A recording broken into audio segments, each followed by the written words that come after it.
எல்லாருக்கும் வணக்கங்க. Cook to easy சேனலுக்கு உங்களை அன்புடன் வரவேற்கிறேன். இன்றைக்கி நம்ம இறாலை வச்சு ஒரு அருமையான வறுவல் பண்ண போகிறோம். வாங்க இந்த இறால் வறுவலுக்கு தேவையான பொருட்கள் என்ன, ப்ராசஸ் என்னன்னு பார்த்துடலாங்க. 1/4 கிலோ அளவுக்கு இறால் எடுத்துருக்கோங்க. அதுக்காக 1 டீஸ்பூன் அளவுக்கு ஜீரகம், சோம்பு, தனியா 1.5 டீஸ்பூன், 1 டீஸ்பூன் அளவுக்கு மிளகுங்க. அதே போல் கிராம்பு ஒரு 4-5 எடுத்துக்கோங்க. வெந்தயம் 1/8 டீஸ்பூன் எடுத்துருக்கோம். இது எல்லாத்தையுமே கடாயில் சேர்த்துட்டுங்க மீடியம் ஃப்ளேமில் நல்லா புகை வர வரைக்கும் வறுத்து ஆற வச்சு வச்சுக்க போகிறோங்க. இது நல்லா ஆறுனதுக்கப்புறமாங்க இதை ஒரு மிக்சர் ஜாருக்கு சேர்த்துக்குங்க. ஒரு 10 பல் பூண்டு, 1 இன்ச் அளவுக்கு இஞ்சி எடுத்துருக்கோங்க. இதை இந்த மசாலாவோடு சேர்த்து அரைச்சி எடுத்துகிட்டு வந்துக்கிறோம். அதுக்கப்புறமா நம்ம ஊற வச்சுருக்கக்கூடிய பொருட்கள் எல்லாம் சேர்த்துக்கிறோம்.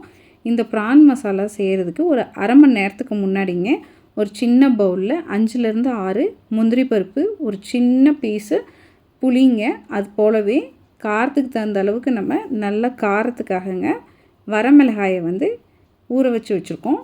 இப்போங்க அதில் இருக்கக்கூடிய தண்ணியவே கொஞ்சமாக சேர்த்து நம்ம இந்த மசாலா பேஸ்ட்டை ரெடி பண்ணி வச்சுக்கிறோம். இந்த தண்ணியை வேஸ்ட் பண்ணாமல் வச்சுக்கலாம். நம்ம இறால் ஃப்ரை பண்ணும்பொழுது அந்த தண்ணியை யூஸ் பண்ணிக்கலாம். சூப்பராக பேஸ்ட் ரெடிங்க. இப்போ கடாயிலங்க ஒரு நான்ஸ்டிக் பேன் வச்சுருக்கோம். 1.5 டேபிள் ஸ்பூன் அளவுக்கு அதில் எண்ணெய் சேர்த்துருக்கோம். 2 மீடியம் சைஸ் வெங்காயம், அதே போல் 2 பச்சை மிளகாயை கீறி அந்த ஆயிலில் போட்டு நல்லா நம்ம ஃப்ரை பண்ணிக்க போகிறோங்க.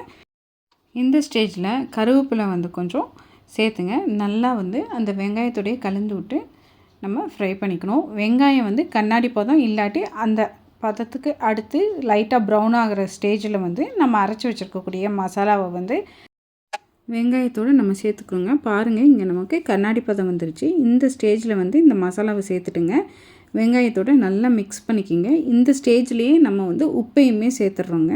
உப்பையும் சேர்த்து நம்ம நல்லா இதை ஃப்ரை பண்ணிக்கலாம். நல்லா இது மாதிரிங்க மிக்ஸ் பண்ணி விட்டதுக்கப்புறமா அடுப்பை மிதமான தணலில் வச்சுட்டுங்க மூடி போட்டு அந்த மசாலா நல்லா எண்ணெயில் வேகிறதுக்கு கொடுங்க. பாருங்கள், நம்ம விட்டுருக்க எண்ணெய் நமக்கு நல்லா எண்ணெய் பிரிஞ்சு வருது. இந்த ஸ்டேஜ் வரைக்கும் நம்ம இதை மிதமான தணலில் வச்சு நம்ம குக் பண்ணி எடுத்துக்கிறோம். இப்போ இந்த ஸ்டேஜில் ஒரு முறை மசாலாவை நல்லா கலந்து விட்டுட்டுங்க 1/4 கிலோ அளவுக்கு நம்ம இறால் எடுத்து நல்லா க்ளீன் பண்ணி வச்சுருக்கோம். அந்த இறாலை இந்த மசாலாவோடு சேர்த்துட்றோங்க. சேர்த்துட்டு நல்லா மிக்ஸ் பண்ணி விட்டுக்குங்க. இறாலில் தண்ணி விடும். அதனால் ஃபஸ்ட்டு தண்ணி விடாமல் நம்ம நல்லா மிக்ஸ் பண்ணிவிட்டு மூடி போட்டு வேக விடுங்க. தண்ணி விடுறதை பொறுத்து நமக்கு தேவைன்னா மட்டும் நம்ம தண்ணி விட்டுக்கலாம். ஏற்கனவே நம்ம மிளகாயை ஊற வச்சு வச்சுருக்கக்கூடிய தண்ணியில் மிச்சம் இருக்குது. தேவைப்பட்டால் அந்த தண்ணியை சேர்த்துக்கலாங்க.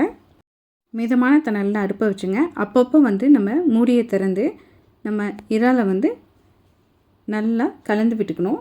நமக்கு இந்த ஸ்டேஜில் தண்ணி தேவைப்படுதுங்க. அதனால் நான் என்ன பண்ணேன் அப்படின்னு சொன்னேன்னா மிளகா ஊற வச்சு அந்த தண்ணியுமே சேர்த்தாச்சு. சேர்த்து மிக்ஸ் பண்ணி விட்டுட்டு மூடி போட்டு மிதமான தணலில் ஒரு 2 நிமிஷம் விட்டுட்டு திரும்பவுமே மூடியை திறந்து நல்லா மிக்ஸ் பண்ணி விட்டு மிதமான தணலில் வச்சு இது மாதிரியே ஒரு 10 நிமிஷத்துக்கு நம்ம குக் பண்ணோம் அப்படின்னு சொன்னோம்னா நமக்கு அருமையாக இறால் ரெடியாகி வந்துடுங்க. 10 நிமிஷம் கழித்து நம்ம பார்த்தோம்னா அருமையாக நமக்கு இறால் நம்ம போட்டிருக்கக்கூடிய மசாலாவோட சேர்ந்துங்க நல்லா எண்ணெய் பிரிஞ்சு வர ஸ்டேஜ் வந்துருச்சு.